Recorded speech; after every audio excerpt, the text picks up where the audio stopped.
right, well, I'm online. I don't know if anybody else is joining me. I don't see anybody, but if there is anybody out there, this is my hour of power. I'll answer any questions you've got.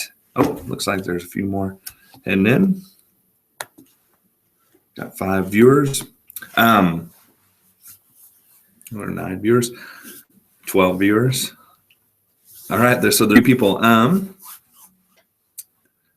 So there should be a chat window. If anybody has questions, they can go ahead and answer, or go ahead and submit your questions.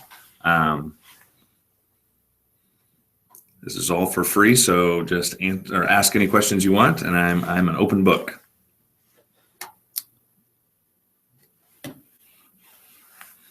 I've got another computer up here, so I'm going to try to see if I can see anything else here.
Looks like I have a few people commenting back and forth. That's good. If you don't see, so there's a chat window there on the right-hand side. And got some folks out in Wichita, from Omaha, Andover, a little bit of everybody.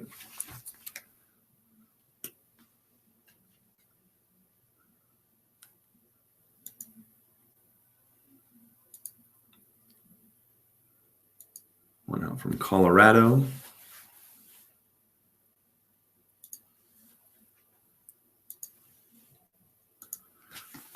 All right, folks. So you are here. You are welcome to join in here and ask any questions you'd like there, and I will be at your disposal. All right.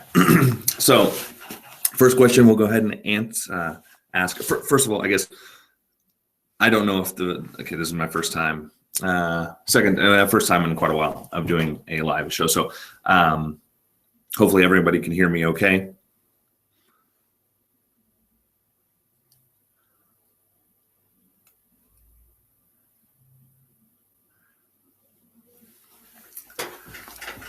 So first question is, what is our website for? Can you describe some best practices you've seen? What are model parish websites? So let's open up a screen for you to all see. This is our template options. We generally send out to new clients or clients that we're redesigning websites for, so they can see see examples of websites, as well as what some parishes are doing well. So, what is a parish? Okay, good. We've got a few questions coming in. So I'm starting with the first one there. So parish websites are a great tool for communication. They oftentimes they end up kind of not getting updated, or they don't get maintained like they should. So we see issues happening where they're not very well utilized. So hopefully through conversations like this is our hope. We can help you guys to utilize them better, to show you good examples of other parishes, so that way you get the best use out of it possible. The other thing that the website is for that to really keep in mind is the fact that it is your main hub of digital communication. So while there are other items out there to certainly keep up to date, let's see here. I want to make sure. So we'll go through a few examples here, but while your website, while there are other forms of communication, whether that be email or social media, different things like that, those tools are good, but you don't have complete control. With your website, you can control the complete experience there.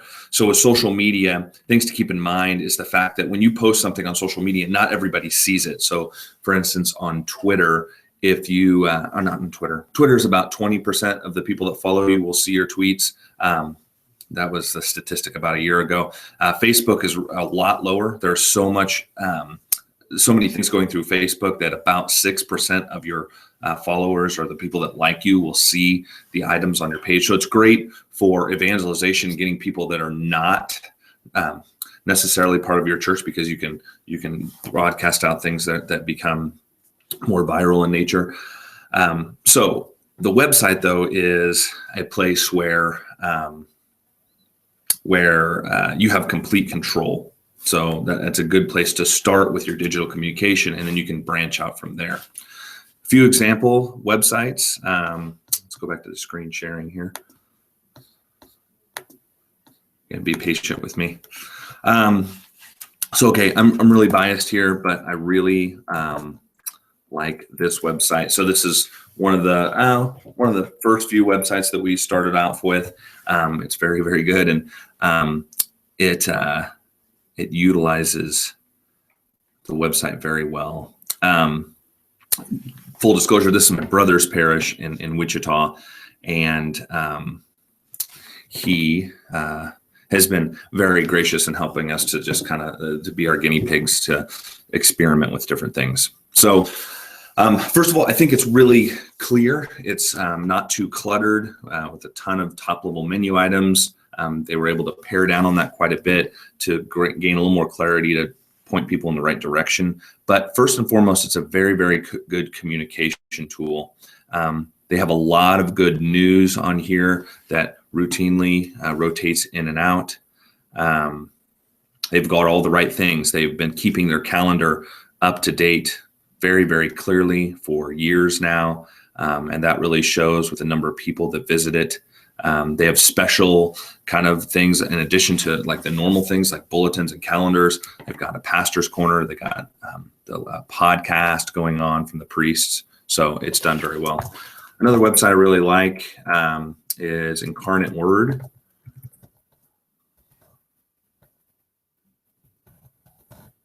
In Chesterfield.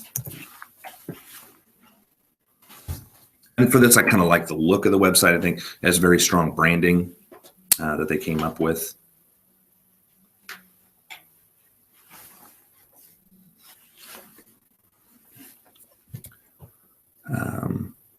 So it's got kind of a unique look. It's a very flat design.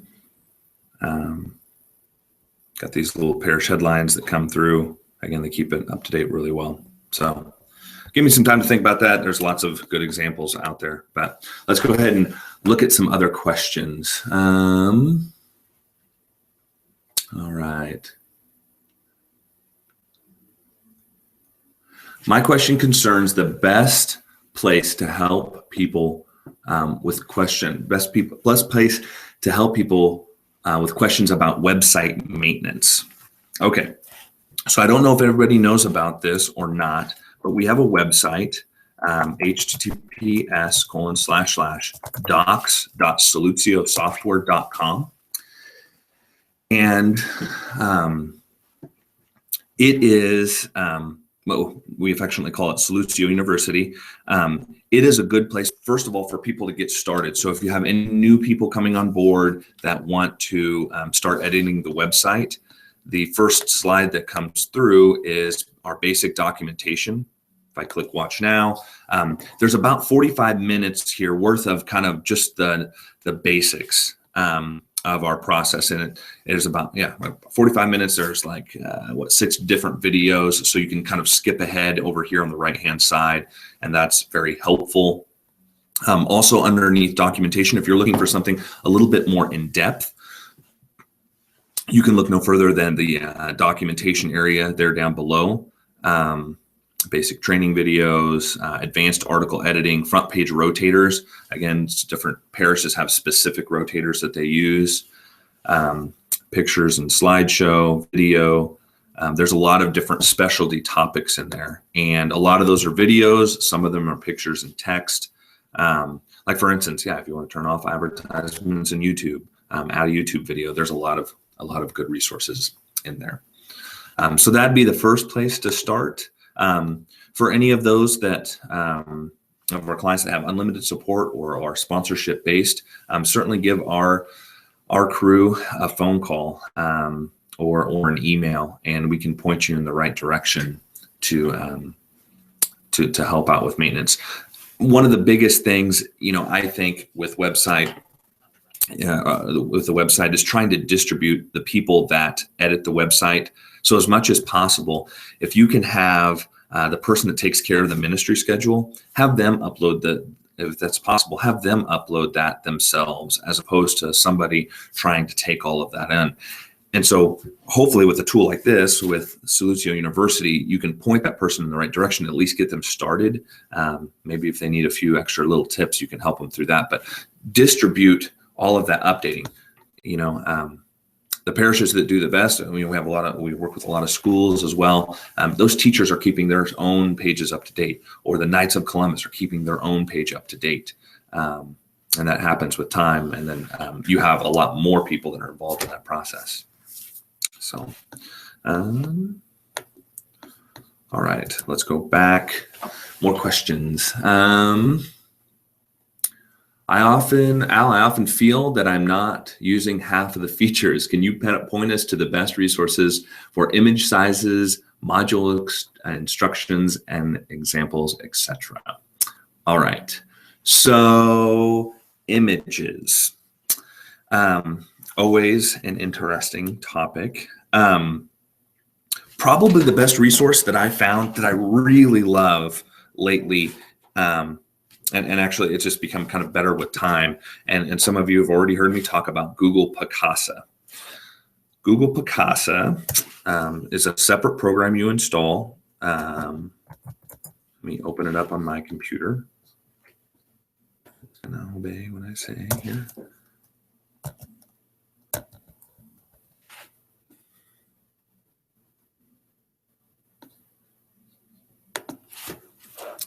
And I will need to share this screen here.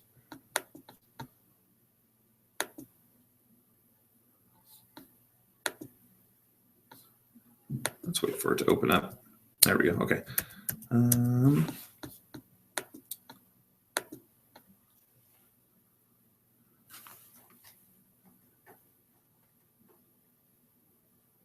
All right. Okay, so I'm going to open up Picasa here and share this part of the screen. Okay, so Picasa is a standalone app that you install from Google, and then it searches through your pictures and allows, first of all, you to do little edits. So little things you might want to do. Oh, goodness. So let's, sorry, let me grab one of my own kiddos. Sorry, because it basically brings in all of your pictures. So if you want to do things like straighten your image, there's a lot of different tools to help out with that, to do little edits and to get things kind of looking a little bit better. Color, auto color, auto contrast. This is a great button. I'm feeling lucky. You just press that and it kind of like auto searches for contrast and color to make it balanced. So that works really well. You can even add text on top of the image, or if the image is too dark, you can add a little fill light. So it's a really powerful tool. But the thing that is probably most needed here, or the item that you need the most help with as far as the website, is really around resizing and cropping images. And so for some of you, you might need to crop an image because you have you want like very consistent images in a rotating area. One thing that happens that kind of drives me crazy around images. Let me share a different screen with you. Let's see here. Stop sharing this and oops. Screen share one of these other ones here. So some folks run into this, but I was looking at Incarnate Word, and one thing that's happening here that's kind of frustrating is these pictures on the right-hand side they have different ratios for height and width. So therefore, when they rotate through, you'll notice something when the next picture comes across is it pushes a lot of the content down. And so this can be very annoying, like when you're looking further down the page, or maybe if you're looking on a mobile device. So let's see kind of what this looks like. So I'm gonna let it alone, and you'll notice when the picture transitions, it all of a sudden skips to a different part of the page. And this again is because this image is going back and forth as far as sizes and its ratio of width to height. So how do we fix that? Let's go back to Picasa because it does a great job of this. So there's two aspects to this. There's the cropping and the resizing. Both are needed. So cropping would be for us to pick a ratio of like, is it a square image, exactly square? Is it rectangle? Is that a 16:9 ratio or something like that? If you click on crop, you're able to first of all select a specific like 5:7 or 8.5 by 11 or something like that. You can pick a standard ratio. But what is super cool here is if there is a particular size that you want to stick with and keep on your site, or again, you have one of those rotating elements that needs to have a specific size, you can create a custom aspect ratio. And so you can see what I've done here. There's a few folks that I've created different rotators for. And so SMMS is one of them.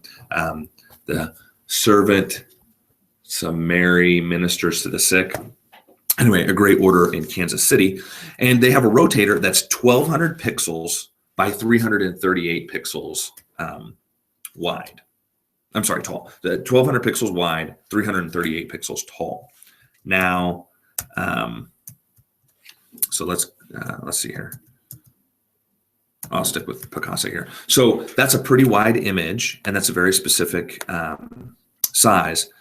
And so if I want that exact ratio to be there every time, what I can do is select that custom ratio and then click and drag.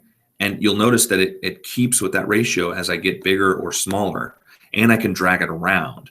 So now I have a perfectly sized ratio in there that's that I can use again and again. Now, when you're first coming in here, again, this is already a preset ratio. If you want to add a custom aspect ratio, go here, and then down at the bottom, you see add custom aspect ratio. Now you could create one, and again, if you need the dimensions, you can certainly ask us, but say you had a ratio of 500 by 300, and then you can give it a name, like this is the parish rotator. You hit OK, and then it's going to become one of the selectable items here in your custom aspect ratio. So that way you don't have to remember what all those dimensions are. It makes that really easy to do. So now once I have it selected like I want, I hit apply. It crops it. Now it's perfectly sized as far as width and height. And the other thing that you might need to do is resize it for the website. Now, here's where we stop talking about ratios and we start talking about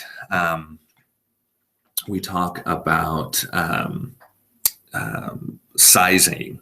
Okay, so if you've been with us for a while and you still have an older template, the complete width of your site might be around 1,200 pixels wide at its widest point.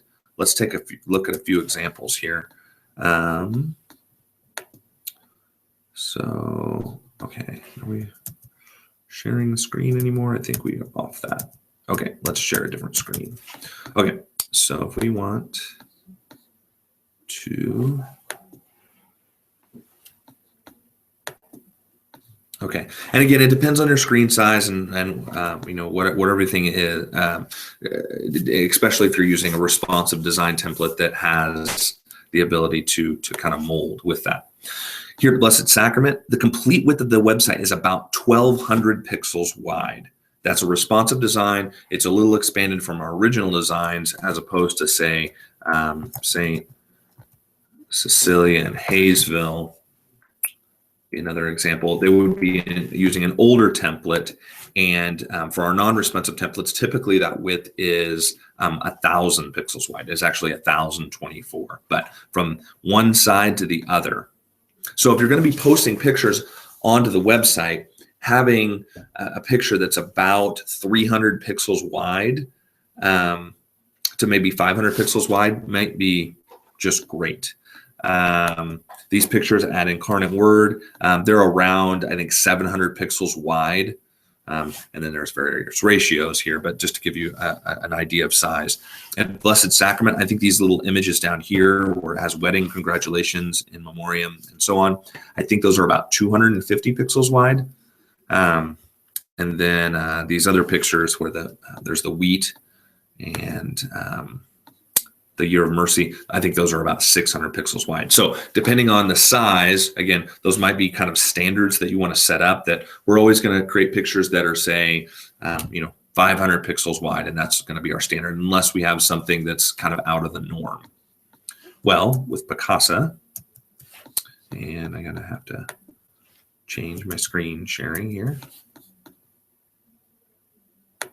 Again, if there's issues, I'm trying to keep up with what people are saying. So if you have questions or I'm not speaking clearly, certainly let me know. All right. So Picasa, there we go. All right. So now, okay, so I have the right ratio on this picture, but say I want to put it on the website, and the website maybe is only 600 pixels wide. Or actually, in this case, let's just use a real example here. These images are supposed to be 1,200 pixels wide by 338. So we've already cropped the ratio. Now, if we want to export this out in that new size, because in Picasa, I don't know if you can see that or not on my screen. It's kind of a little small, but it has 2,806 pixels by 792. The statistics about the picture are always listed in the blue bar underneath the picture. So if you click on anyone, it'll tell you what its dimensions are. So remember, we want our picture to be 1,200 pixels wide. So what we would do in this case is we click on Export. It's a little button down at the bottom. It looks like a little folder. You click on that, and it's going to make a copy of your picture. But in the copy, you can select a particular size. So we can use a little slider here if we want to select a size, or we can type into here, 1,200, okay? And also the other thing to pay attention to here is the export location. You know where it goes. So once I hit export, it makes a new copy of that image, and it generally opens up the folder. So 10, 15 here. Here is our new picture resized and ready to go. So if I look at that, that will be exactly 1,200 pixels wide and ready to roll for the website in that particular spot. Okay. I had another question here on. So hopefully that gives a little bit of help around images. Again, trying to remember. Well, okay. I might come back to some of the other items around that, module instructions and things like that. Let's see here. I had a question, JC Fab, how do you create a picture like the first picture of Blessed Sacrament website? Text on one side and picture on the other. Okay. I thought maybe that was having to do with this subject, but let's come back to that. Sorry. I want to make sure that I answer them in order, but I thought maybe that was with Picasa. So bear with me here. Okay, so let's go back here. And all right.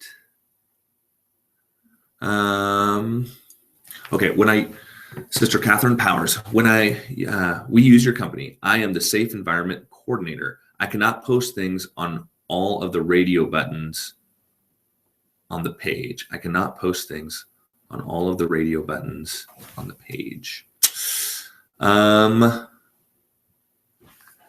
might need a little help on that question. So, sister, if you are catching this, I'm not sure what you mean by all of the radio buttons on the page.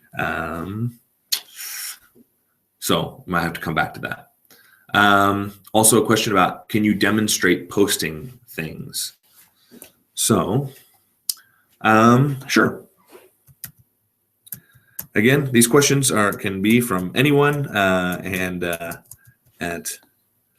if you've had lots of experience with our products or not, I'm glad to show you around. So for some of this, this might be a little bit of a repeat. That's okay. So let's go to a website that I'm working on, so we don't actually go and add something to a website that somebody's using. So let's see here, CTK ad, Christ the King in Haddonfield, New Jersey. So we'll step on over there.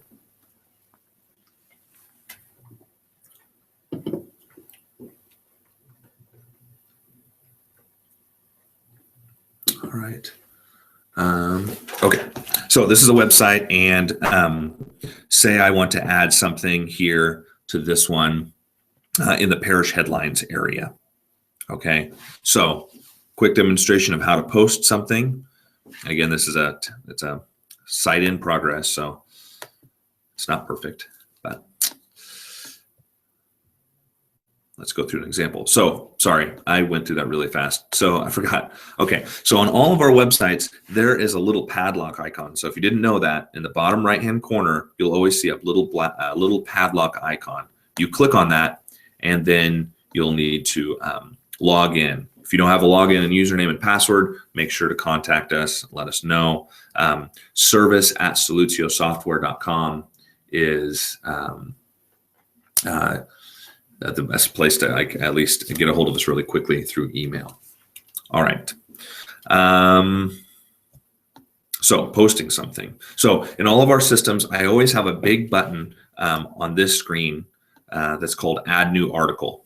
New articles are generally the items that people want to add. There's a documents section. If people have questions over that, I'm glad to answer those as well. Again, this is our CMS 2 system. If you are in CMS 1, one of our older systems, you will be getting upgraded. Just to let you know, we're not working through as fast as I would like. Andy, the guy that runs all our servers, I'm sure he's plenty frustrated with me of not getting everybody over to the new system. So that will be coming. I think we have a pretty good block in February and March. So if you haven't been contacted us about an upgrade, at least to the back end system, you will be fairly soon. So for those that are using the new system, this is the button you would use, Add New Article. And then to add an item to the site, it's merely putting in a title. It's setting a category, which tells it to go onto the website. In this particular instance, parish headlines was the default, and that's where I want to go. And then finally, you need to plug in some text and text for the article.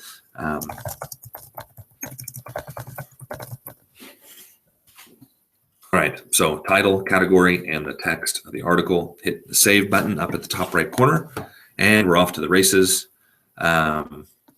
with a new article. So if I go back to Christ the King's website, the one thing that every once in a while people get confused about is sometimes is about, where did my article didn't appear. Well, you need to make sure that you refresh the page. On almost all of our sites, if you click anywhere up on the top header, or there's usually a home, both of those will refresh the page. So I'll go ahead and click on that. And here's my new article. Hello, everyone. This article works. So that's the basics of keeping things up to date. Probably the biggest thing, if you're not able to update where you want to, you might need access to a new area or something like that, which we'd be more than glad to give to you, as long as we're communicating through the right channels and we know that you should have access to that thing. So, all right. See here. can you demonstrate posting? Okay, we already did that one. Let's go back to the screen here. I really appreciate all the questions coming in. That's pretty exciting. I didn't know if anybody would even show up. So there we go. All right. So from JC Fab, what do you think caused the slow upload? Could it be too many pictures? Yes, it could be. So generally when things get really slow, when you upload, when you say get into the image manager, it might be because people have uploaded really large images into there, and so it's really slow to load, as well as there might be a bulk of images. So let me give you some tips around that to help out. So I'm going to share my screen again here.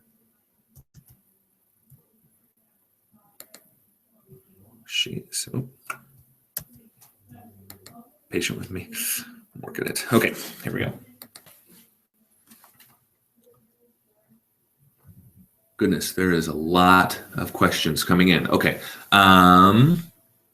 so slow upload. So in your administrator, if we go back to that, and say you're editing an image and you go to click on the image button, which many of you do, and this screen, that little pop-up, takes a long time to load. Well, it may be because there is a lot of images in this base directory, and some of them may be very, very large. And that really causes things to load slowly. And maybe people accidentally uploaded the wrong size to begin with to get started. And then they uploaded a new one that was the right size. But anyway, in one way or another, they uploaded images that were too big.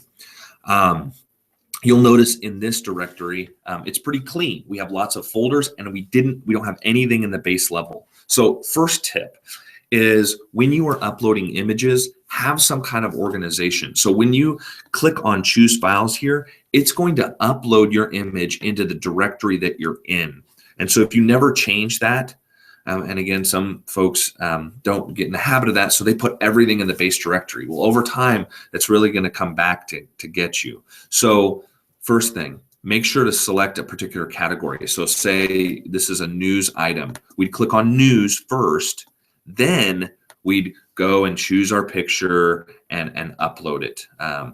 So if we're going to select my son here, click him here and select start upload, and then it would put it into this folder. Well, that's going to give a little more organization to your items. Now, say you're already in the situation where things are kind of dire and they're really slow.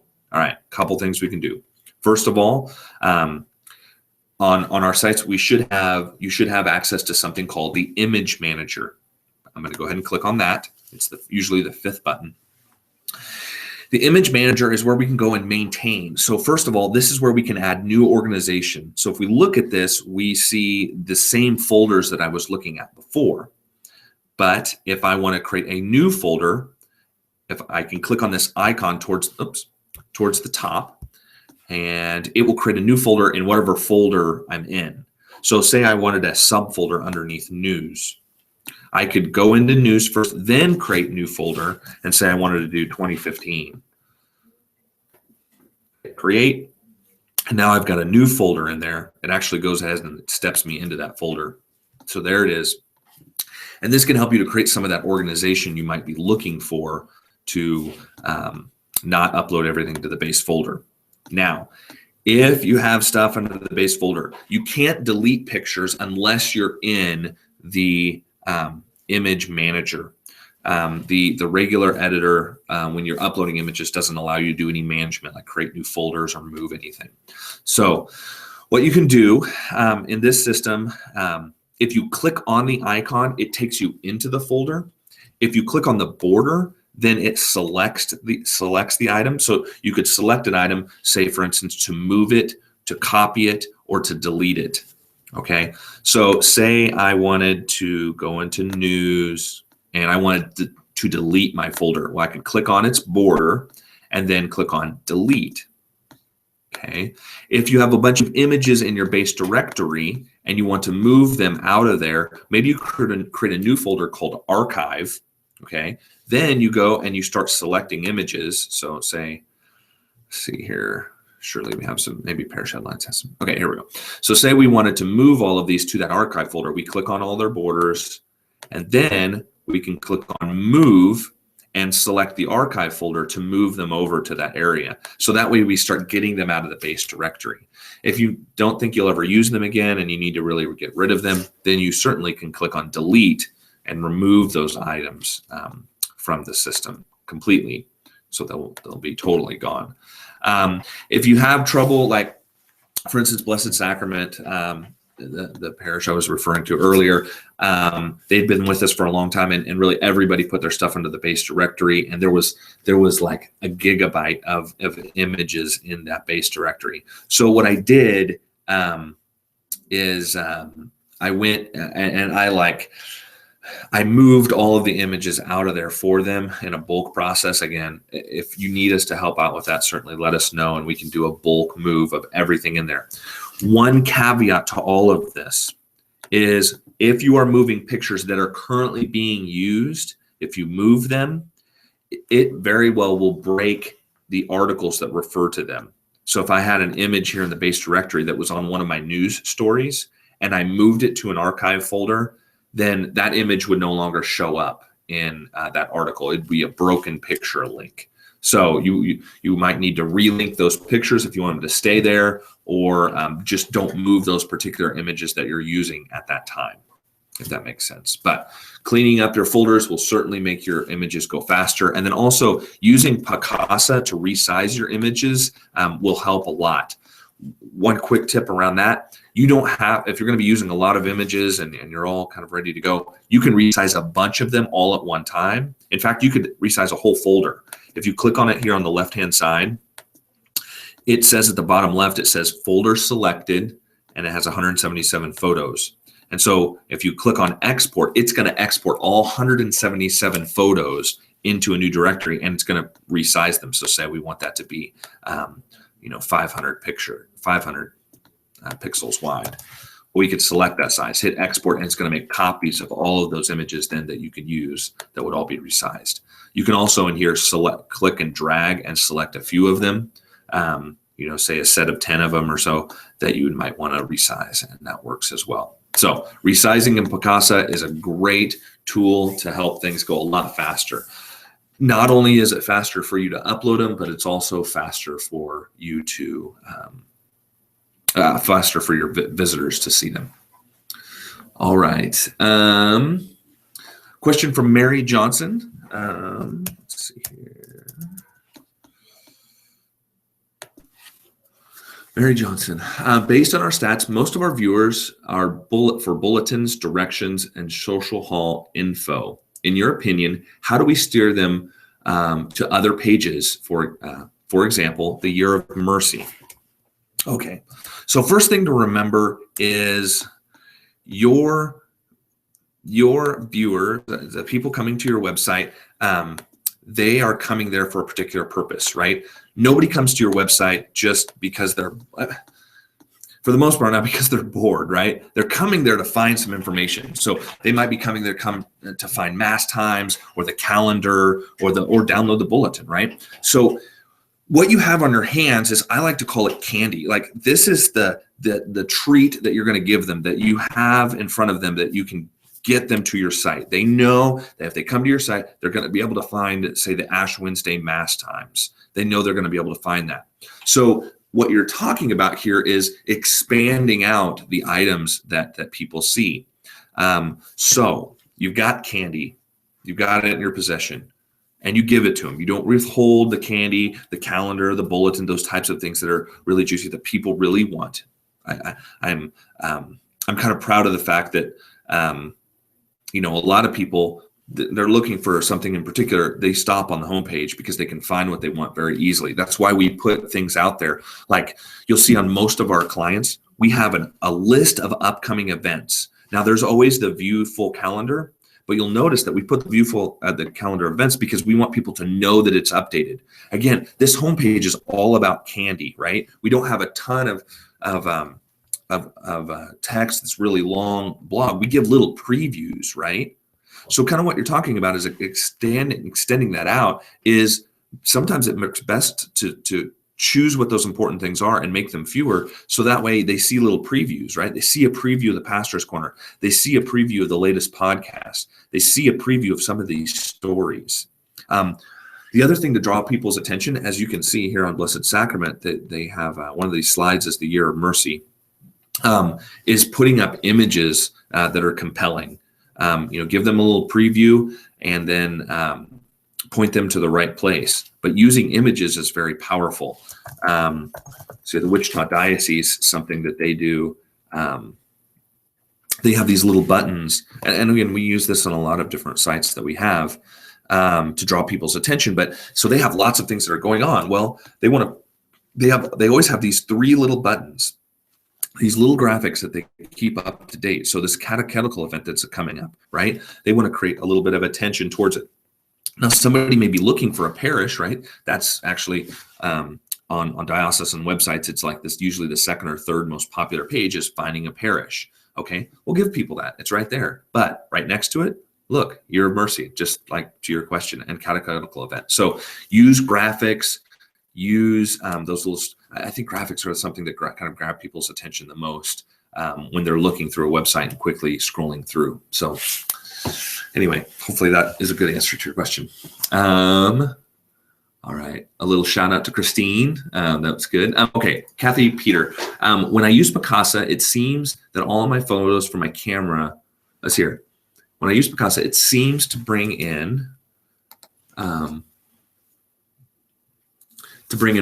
all my photos from the camera when I only want a few. Is there any way to avoid that? Sure. Let's do a little screen sharing here. Picasa.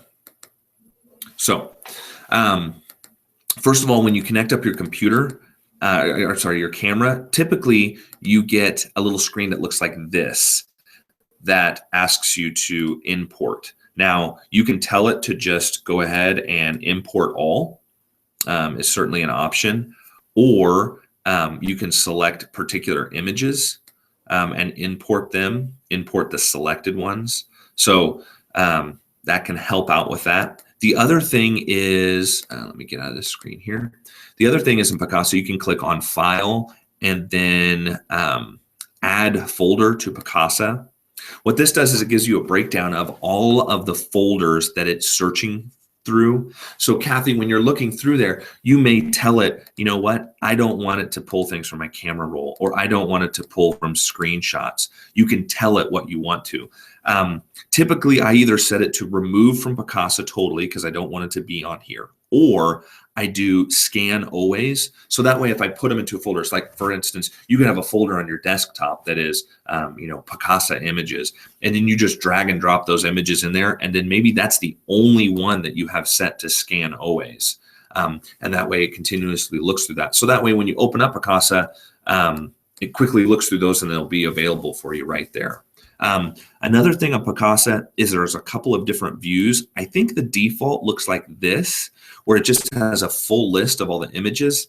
I don't find that super helpful. So a lot of times I will click on this little icon here, and this is the tree structure, more like your computer. So you see desktop, and then I have a folder underneath called family video, and then I have different folders underneath there. So that helps me to organize things a little bit better. And see it like it's on my computer. So hopefully that helps Kathy on that one. All right. Let's see here. Picasa from, let's see here. All right. So a question from JC Fab. Picasa, how do you create a picture like the first picture on Blessed Sacrament's website? Text on one side and picture on the other. All right. So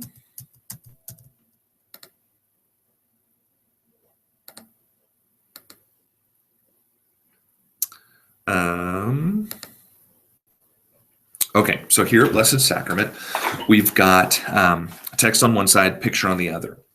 Now, this is done through a special module. And so this is a module that we use called Rock Sprocket.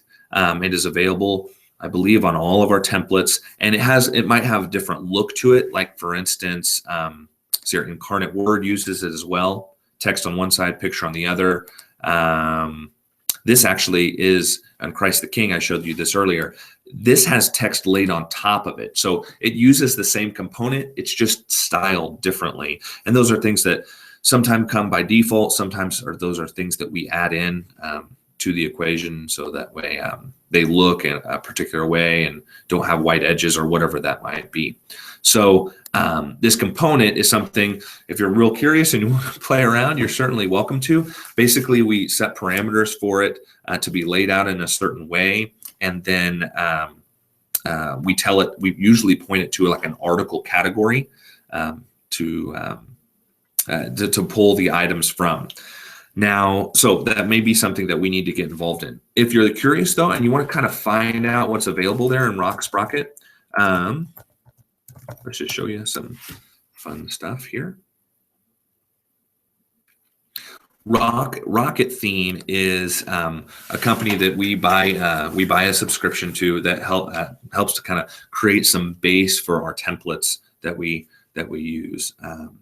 And there's some oops, that's not what I want to do. There's some particular tools in here that help do certain styling, at least create a base for us.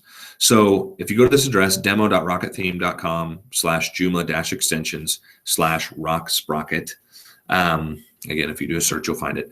They kind of just they spell out all kinds of different types of layouts. So you see different slideshow themes. So this is a showcase theme that has a picture on one side, text on the other. But there's also other layouts like grids. If we look at that, we see like pictures intermixed with text. In fact, like hovering over effects, kinds of fun stuff there. Headlines. Sometimes I use that every once in a while. Lists, I think, is one of the ones I really like. So this is really cool. You've started to see me use this more and more with these collapsible previews. This one I really like, portrait collapsible, to where you can click on the pictures and they enlarge as you go through them. You start to see me use that a lot more these days. But this is all done through the magic of RockSprocket. It does all of this formatting as if we give it certain parameters. And so if you certainly want to play around in there, if I look at CTKHAD, I can look at, so this component is called a module. Again, I don't expect a lot of people to dig into this detail, but hey, we're doing the hour of power, so I'll show you what, if you are curious. So the module manager is a button there, and let's see here, parish headlines is where I use this. This is the RockSprocket module. If I click on here, I'm going to see the parameters that I set to make some of these things happen. So this is, let's see here, a filtered article list. The layout is portrait. I can see over here on the right-hand side, I tell it to pull from a category called parish headlines. And I can do all kinds of fun stuff, like it'll have a little arrow navigation, autoplay. I can have it automatically, a certain number of words to preview. Is it collapsible? There's all kinds of little parameters here, but that's all done through the magic of RockSprocket. It is a component that's installed on your site, most likely. I think almost all but are really, really old templates. So that's certainly something we can help out with. Or if you're the more curious type, you can certainly add that module to your site. All right. So thanks for that, JFab. All right. Is there a way, so from the Archdiocese of Oklahoma City, is there a way that a page/office under the website could have rotating pictures of upcoming events like the front page? So if we look at the Archdiocese of Oklahoma City,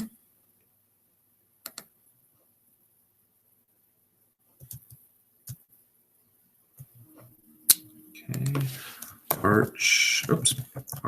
OKC, oops, little side project I'm working on. Let's go back to the main site. So on their front page, this might be using a different component that used to be there, but if we created it new, we'd probably do it using RockSprocket. It's going to take its time here.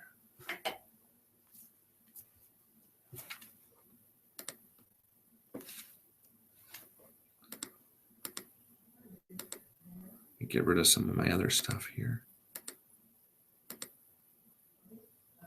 Okay, so this is the homepage for the Archdiocese of Oklahoma City, and they have this little rotator that goes through, has these little pictures. Are other offices able to take advantage of this? Absolutely. All that needs to be done is we just need to activate this module on that particular page. We actually probably just make a copy of this module and have it active for that page. Just a little bit here. I think one question kind of talked a little bit about modules. And so let me just show you a little bit about modules. Okay. So let me just start with the basics. So any given page, so let's go say about the Archdiocese here. Any given page has main content that it starts with. So for instance, this page about the Archdiocese of Oklahoma City. This article about the Archdiocese of Oklahoma City and the text, that's the main content for this page. Now, on any given page, you could have different modules active. On this page, the header is a module, the menu is a module, the little translate area here up at the top right, that's a module. This side menu,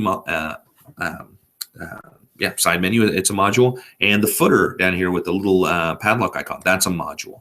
All of these items that surround the main content, those are done through modules. The difference with a module, though, is, first of all, it has a place. So we have to tell it, does it go on the left side? Does it go above the content? Does it go on the footer? Does it go on the header? So we tell it where to go on the page. The other thing is we tell it what pages to be active on. So say this side menu for an example. All right. Again, we're going to go to I use this top menu a lot. You can certainly use it as well. But there is always these big buttons, Module Manager. Another alternative way to get to the Module Manager is underneath Extensions and then Module Manager. So if I wanted to manipulate that side menu, I might do a filter here for side menu to get to it. And I see that there's several side menus here. I believe we're probably dealing with, let's see here, this was probably this one here, actually, because it's about the Archbishop. So it's on the main menu. So the thing with a module is, here's the position. Sidebar A is that side of the site. Sidebar A is located over here. And again, your template very well might be different. Every template has its own particular styling. There are different parameters located over here on the right-hand side as far as what content to use. But here's the magic that makes modules a little different, is the fact that they have a menu assignment. Now, on this particular page, I think we're looking at about the Archdiocese. This tells, so instead of creating a side menu module and a new one for every particular page that needs one, what we do is we just tell it what pages to be active on. So it makes this so modules are really smart, so they know where they're at. So for instance, this one knows that about the Archdiocese, it's going to be active on that page, and then it's going to have the other menus available for that. Okay, so this Our History page, it uses a different module, a different side menu, because it pulls from different information. So what's here? It's also active on Archbishop Coakley, which actually might take you to the bishop's page. Yeah, it does. So it actually doesn't matter that it's active there either. Videos, let's try that one.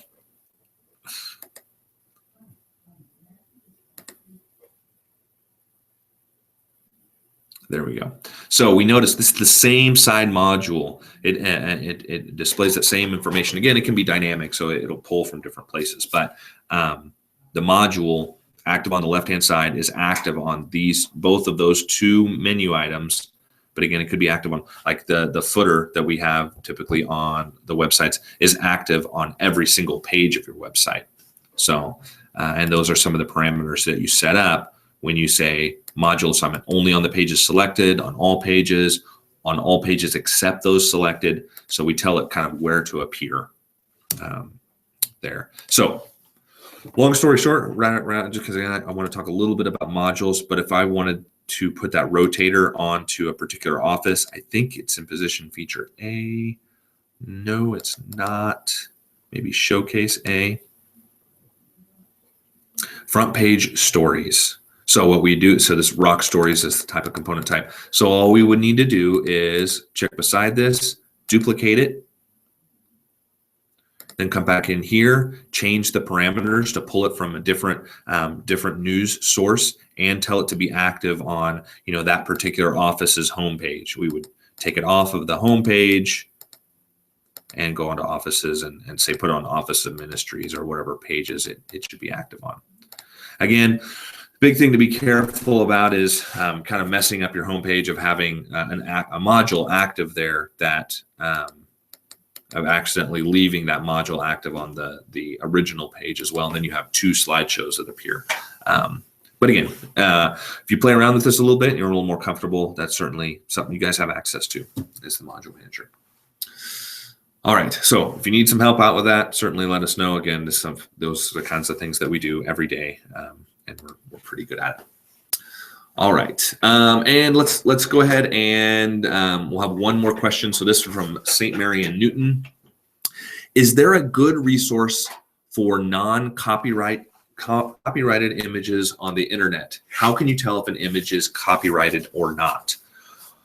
Okay, so for the most part, if it doesn't give you specific permission, you probably shouldn't really be using it. So what do we do as a company? So first of all, for those that know, let's see here, I gotta show my screen again. Typically, the way the images are shared online is through a Creative Commons. Okay, and so if you start looking around, you might see some of these items. Creative Commons, just so you know how this works, is there's different types of licensing that people will give you for free. So you can watch the video here to see how that is. Let's see here. How can I license my work? Okay, let's see here. I don't want to confuse anybody too much. Licenses. So basically, they're not giving me what I'm wanting here. Layers of licenses. Here you go. So the licenses. Attribution, attribution share alike, attribution no derivatives, attribution non-commercial. Okay, so if you see these little things with the CC, there are, so like Flickr, you'll notice it will have some of these things. So if you read through these, like you can use their images if you give them attribution. So you might need to give them, put their name on your website, or images by photo taker 123 or whatever their username is. You might need to add attribution. Attribution non-commercial. So for instance, we can't use certain images because we're a for-profit company, but you could, so that opens up more of them that you can use. No derivatives means you can't do any like editing to the image. So if I had this great landscape and I wanted to put some words on top of it or change the color or whatever, no derivatives would mean that I can't change it. So a website that I did this with, St. Mary, this is the Sarah Nantucket.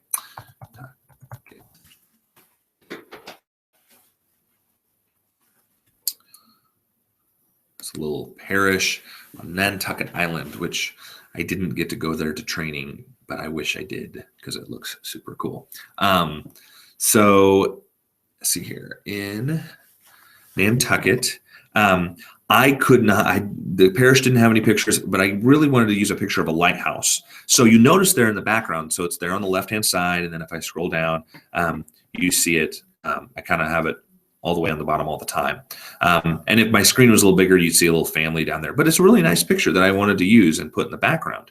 Well, I found it on Flickr, and it had a license that said that I could use it, and I could make derivatives of it, and I just had to give attribution. So what I did here is background picture by Maria Gilbert. So then that links to the original picture that it goes back to. So that's what I had to do to give her credit for it. Again, how you give attribution is really up to you. You can put it into the image, you can put it on a particular page or something like that. But that's one thing that opens up a lot more pictures. And you notice on Flickr, if you go there, that's a big warehouse of pictures that you can even filter by Creative Commons when you're searching for a particular image. So yeah, if you start searching through here, one of the items it's going to give you is you can do a check mark for Creative Commons ones, and so you can see what you can use. For us as a company, we just kind of bit the bullet, and we bought a subscription to iClipArt.com. That gives us a wealth. I think it's like $80 a year, but it gives us a kind of wealth of images, clip art, photos, photo objects, even some web graphics, which we actually don't use, but photos, photo objects, and clip art. That gives us a baseline to start with. That gives us a lot of artwork that we might use throughout the year. So that's helpful. Again, that's a pretty cheap subscription for a ton of art that we can use. And the other thing is, all truth be told, like Wikipedia has a good selection of images that you can use that are in the public domain. So a lot of those pictures, if you look, let's see here, I don't know, let's find this banker horse here. A lot of times you'll notice that they have down here the Wiki Commons, let's see here, permission. Legend upload Flickerbot and it has a license below. So here's the license that they have. So Wikipedia does a really good job of allowing you to have a lot of those public domain pictures, or at least they give the Creative Commons, and they have a lot of great pictures out there that have already been placed up there. So Wikipedia is a great resource. And I was going to mention one other thing. I just read a news story. The New York Times public domain pictures. There was a news story, I believe it was from them. They released like thousands and thousands of images that are free to use. So see here. Yeah, the public domain. So again, I don't know. These are probably a lot of city pictures, but it could be all kinds of human interest pictures, things of mercy, of helping homeless and things like that. So there could be a lot. So the 180,000 of the items in the digital collections are public domain. So I haven't played around with that much, but I just read that story not too long ago, and that could be a lot of stuff. So you're looking for Creative Commons, public domain stuff, or either buying it or buying a subscription. So hopefully that's helpful. All right. So thank you. So I'm going to end it there. There's more questions. I don't know. We'll see how this goes. Any response or if you can leave anything in the comments about if this was helpful, if I didn't speak clearly enough, if I went too fast, let me know. If this went well, if people found it useful, I have no problem doing this, maybe once a month. In fact, we maybe have it so that people can submit questions ahead of time. I don't know. We're just experimenting with this, and we want to be helpful for people because in the end, we really believe that we want powerful, good communication for parishes, for religious orders, for seminaries, for all the people that we work with. We want to make these tools useful. And so if I can do something this for an hour a month and it's helpful for people, I'd be glad to share everything that I know. All right. Well, thank you very much for joining our initial hour of power, I guess is what I'm calling it. I was very surprised with the number of people that showed up and the people that asked questions. And if you found it helpful, please show up to the next one. We'll be sending out notifications for that, as well as let anybody else know that you might find it helpful. Again, I'm okay with sending tips in all kinds of different skill levels if you're just starting out or if you're having more advanced questions. So thank you, everyone. And please leave comments on things that I can improve, or if you found it helpful, that would be very helpful for us to see if we need to do this again. All right, take care, everyone, and God bless.